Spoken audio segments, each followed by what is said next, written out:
Então,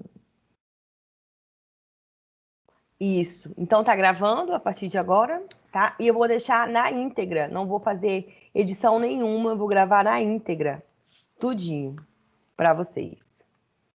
Vou deixar na íntegra. As 3 horas que eu fizer de... As 3 horas que eu fizer. Ai, ai. Tô brincando. Vai até às 11 hoje, professora? Acho que até umas 11h30. Tá Eu tô ótimo. bem animada. Eu tomei um Eu tô com sono energético. mesmo, não tá nem calor, tá frio hoje.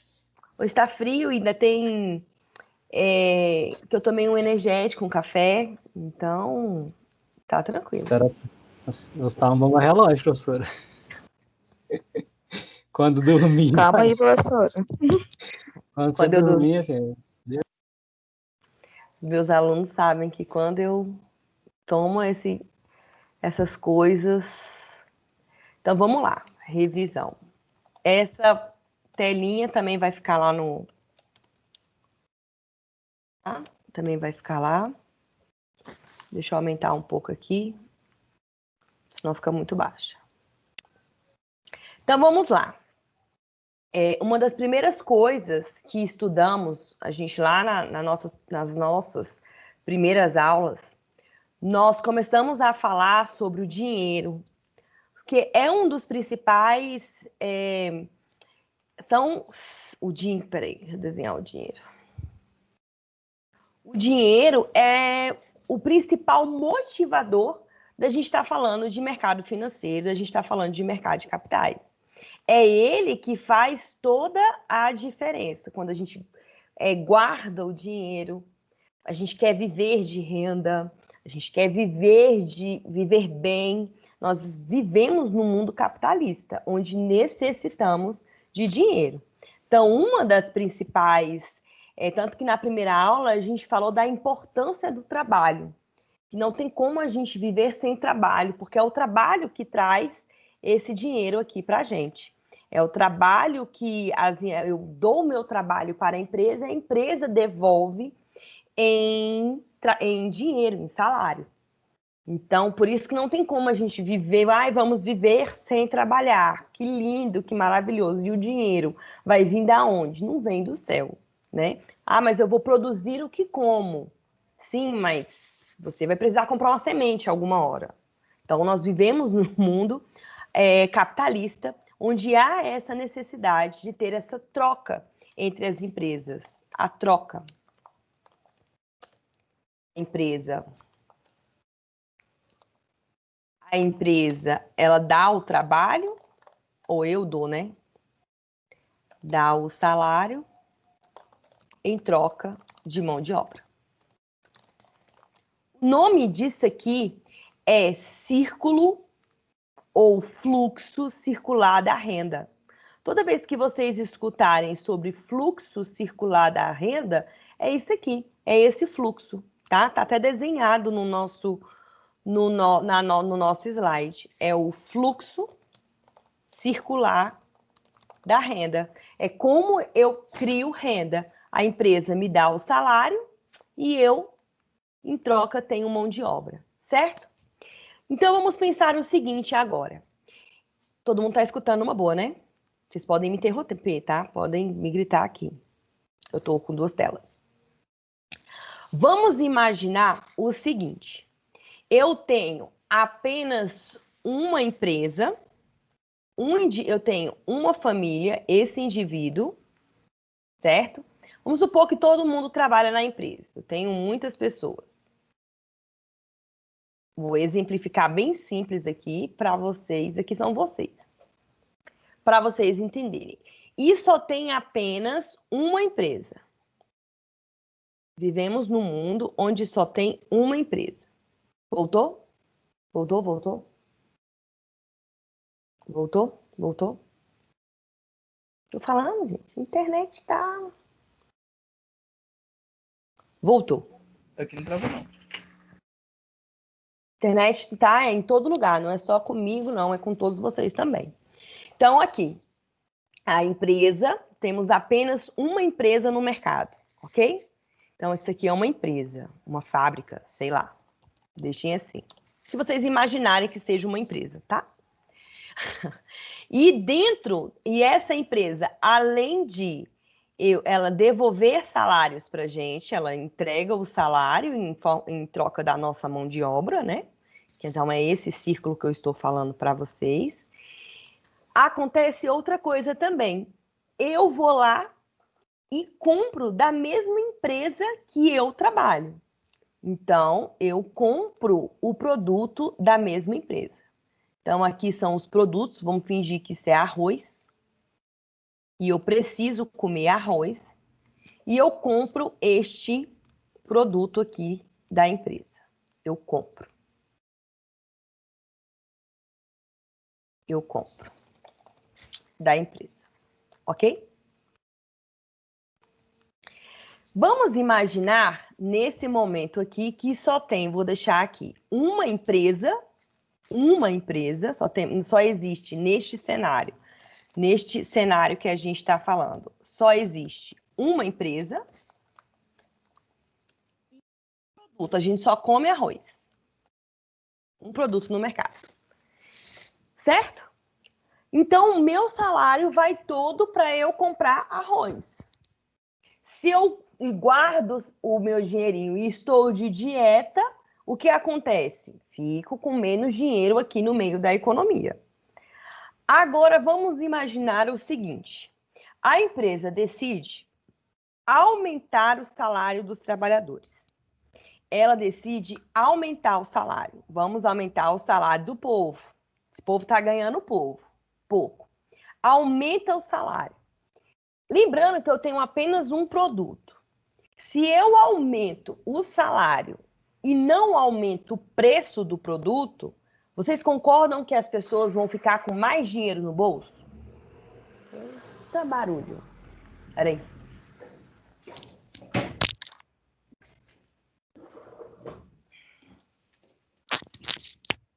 Vocês concordam? Novamente, eu tenho este cenário e eu aumentei o salário deles. Vamos aumentar o salário do povo. Aumenta o salário do povo.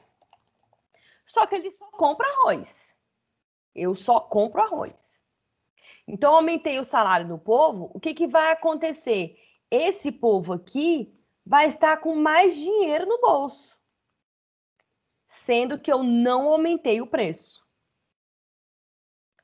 Não, eu nem aumentei o preço, eu só tenho arroz, cada um come a quantidade exata de arroz. Exata de arroz. Então, aqui não aumenta o preço.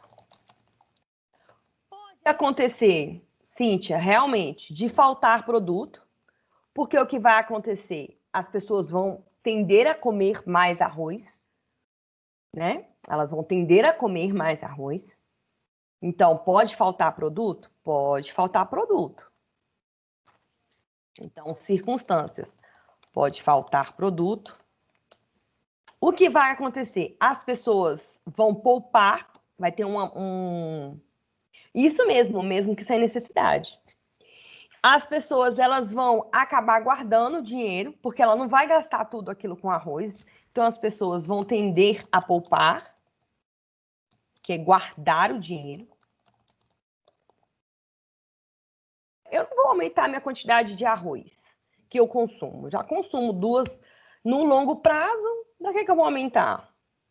Então, o que acontece? Pode faltar, eu vou tender a poupar mais dinheiro. Aí, isso é na visão do consumidor. Você, comerciante, você sabe que aumentou o salário deles. Você vai deixar o preço normal? Ou vai aumentar, já que eles têm dinheiro? A tendência é que a empresa aqui, ele no longo prazo aumente o preço. Uai. Se cada um tá comendo a mesma quantidade, eu vou querer pegar essa fatia de poupança que eles têm. E no longo prazo eu aumento o preço. Não é nem no longo, é no curto mesmo. No curto prazo, eu aumento o preço, porque as pessoas não vão comprar mais arroz. As pessoas estão guardando dinheiro. Eu, como comerciante, sei que vocês estão com dinheiro. Se eu sei que vocês estão com dinheiro, o que eu faço? Eu aumento o preço. É isso que nós estamos vivenciando nesse momento com as políticas que nós estamos tendo da pandemia, chamadas políticas expansionistas, que é o quê? Não é nem dar dinheiro, mas que essa sensação de dinheiro no bolso que as pessoas tenham, que tenha dinheiro no mercado. Isso, injetar, muito bem, gostei dessa palavra.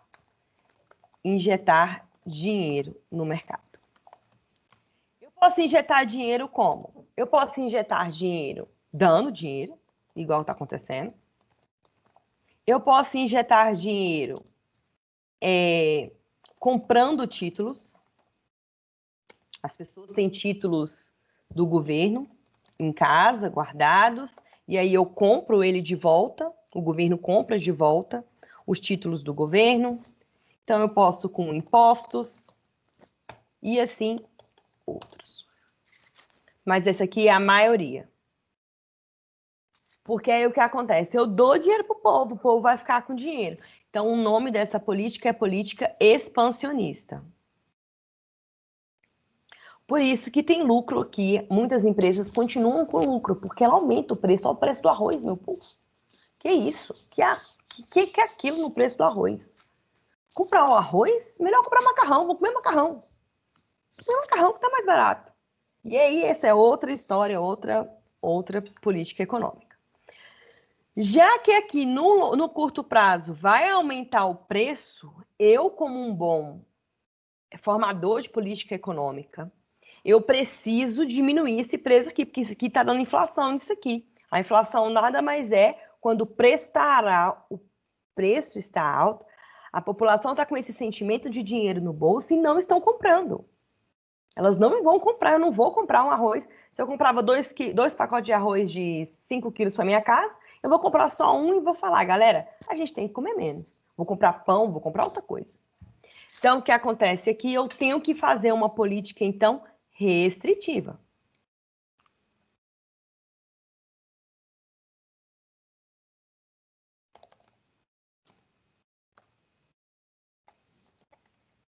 Uma política restritiva, que é para o quê? Tirar o dinheiro. Gente, eu acho que tem alunos falando comigo. Só um minutinho aqui. Eu acho que é gente que não está conseguindo entrar.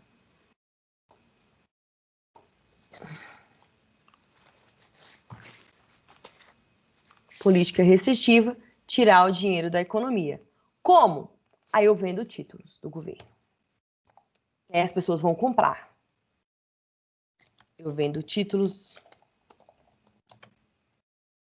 Eu aumento o imposto. Também com imposto. Eu vou lá, aumento o imposto e as pessoas param de comprar determinada coisa. Então é assim que a gente vai fazendo. Então eu tendo a tirar. Por quê? Porque senão, se eu não tiver ordem nisso aqui, não tiver ordem, as pessoas vão poupar muito dinheiro e todas as pessoas vão poupar. Vai acabar que todas, se for num ambiente que temos apenas um produto e uma empresa, as pessoas vão poupar e o preço vai sempre aumentar. O significado de poupança é justamente esse.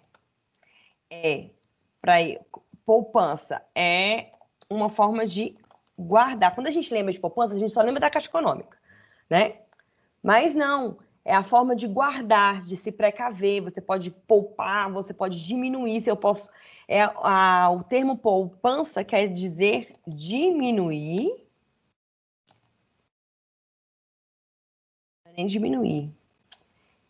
Como se fala? Eu parar de gastar, diminuir os gastos. Obrigada.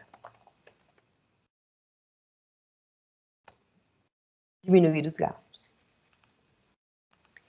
Quem faz todas essas políticas aqui, meu povo? Já estudamos. Quem faz todas essas políticas? Quem comanda isso aqui tudo?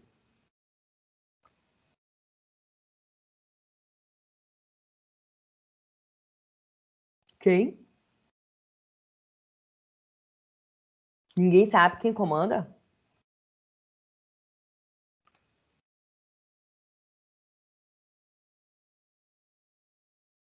Quem comanda tudo isso aqui, questão de prova, é a Por causa da Sara moeda? acertou. Não, a Sara acertou. CNN.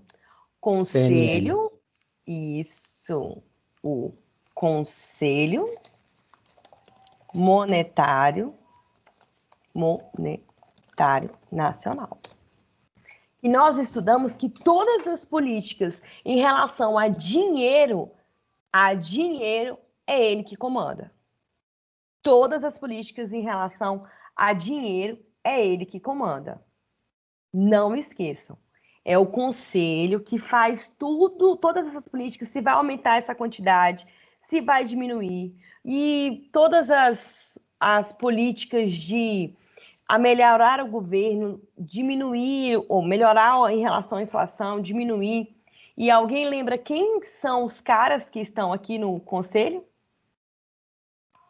Ministro da Fazenda. O que mais? Ministro do Planejamento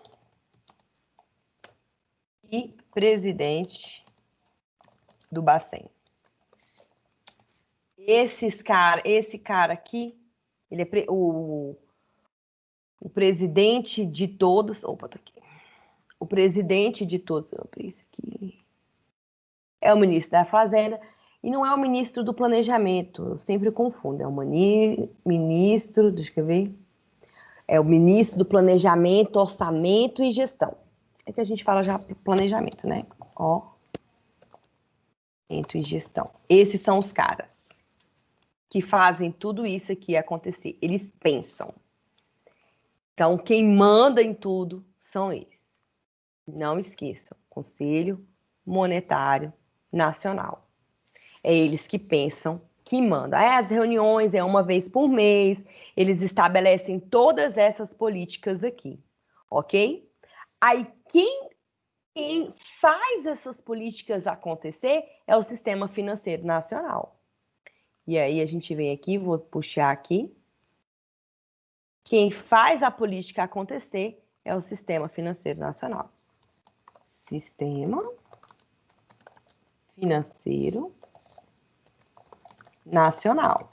É o que coloca em prática tudo aquilo que foi dito pelo Conselho Monetário Nacional.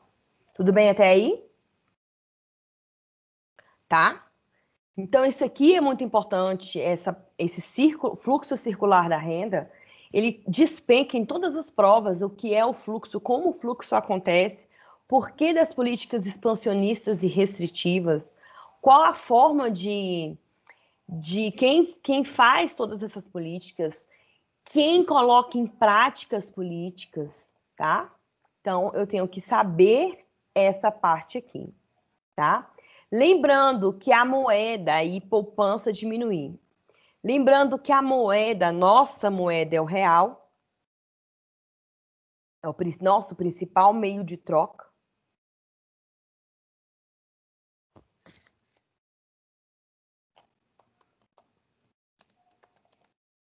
Principal, não é o real, né? Nossa moeda. É o principal.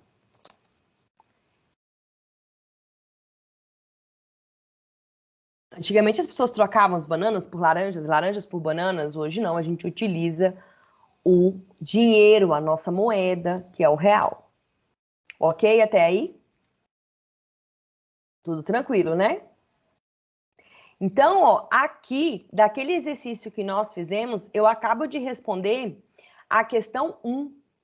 Lá estava: analise a inter-relação entre os agentes macroeconômicos bens e serviços e fatores de produção no fluxo circular de renda mais completo.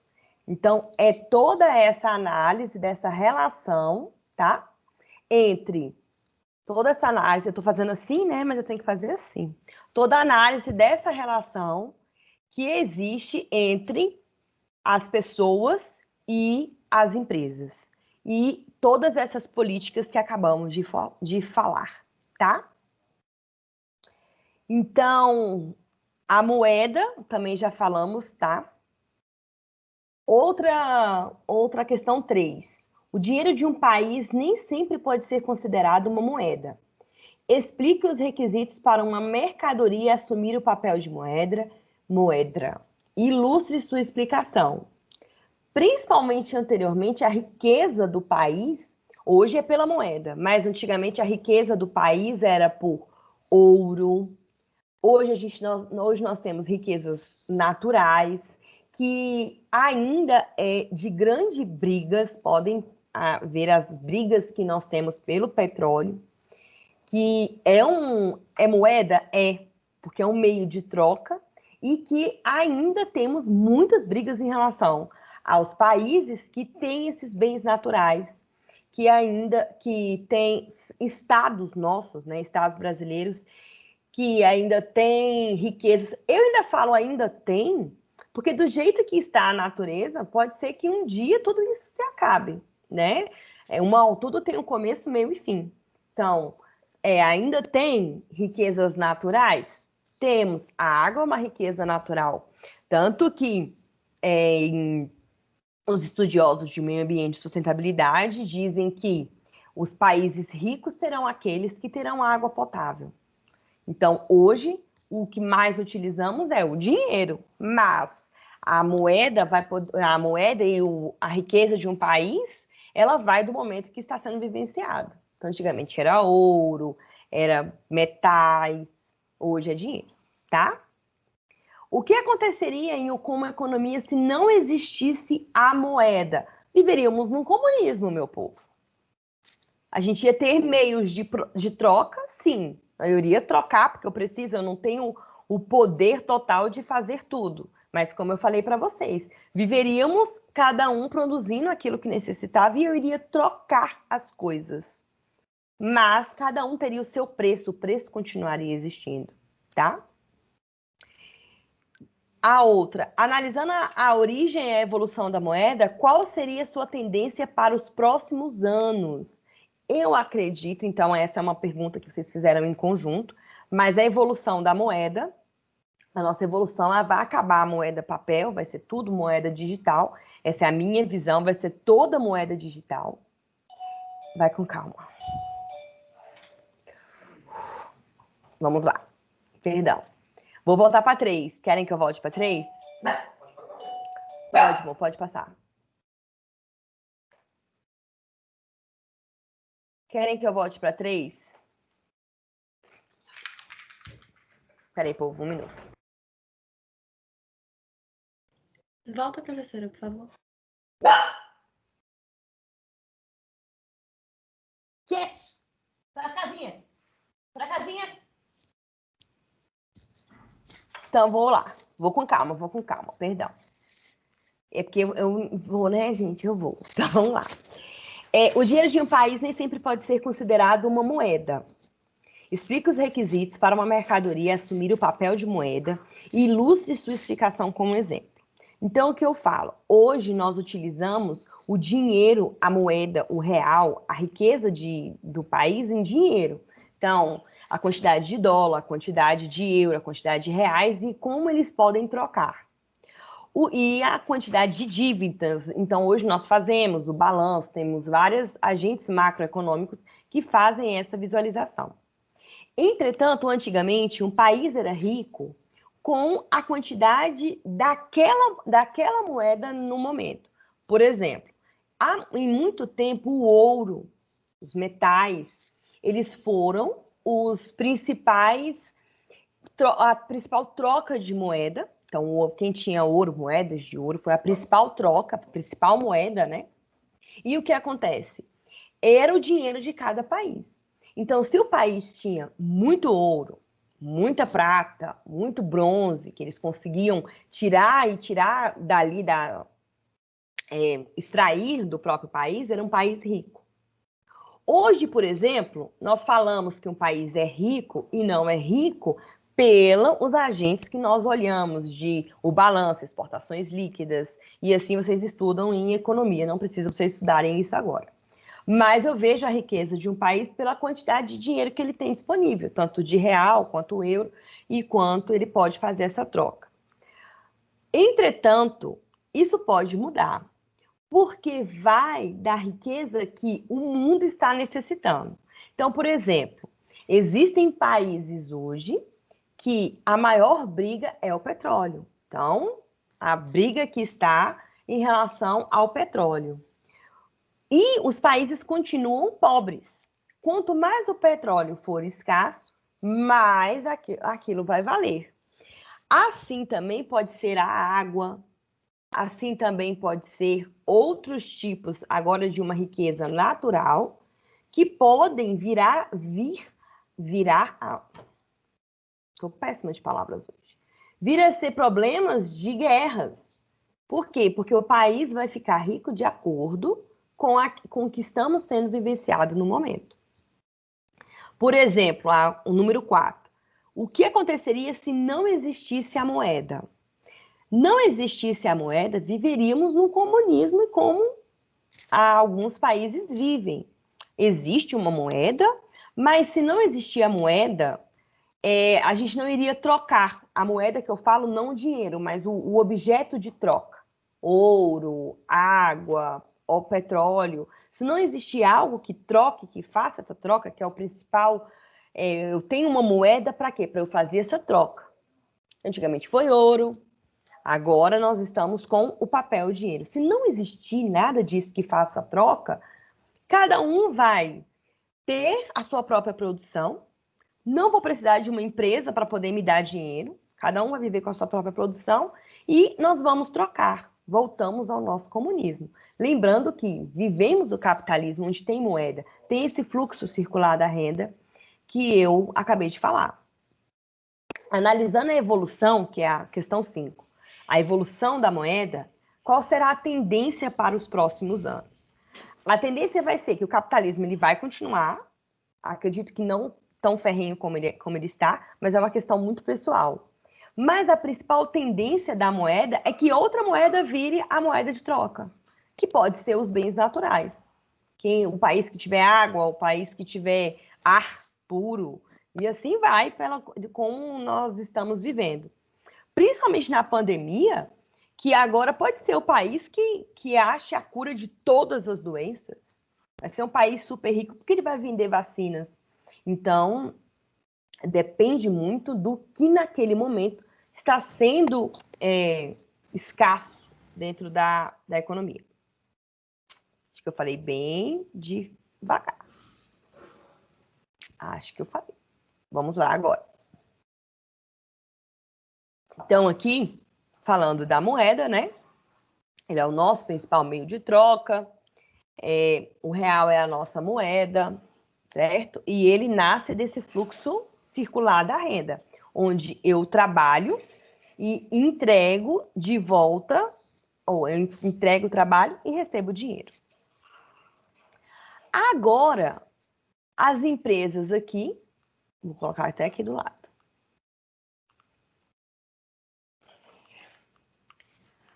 Ok, a empresa, ela vai lá e como é que ela me paga? Uma das formas dela me pagar, vendendo, obtendo lucro, mas se ela não tem dinheiro, ela pode recorrer a um banco, pagar isso aqui.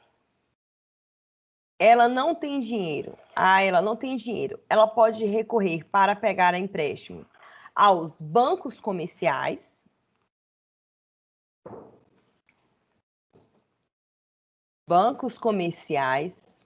gente, esse barulhinho no fundo fazendo é o que estão tentando desentupir.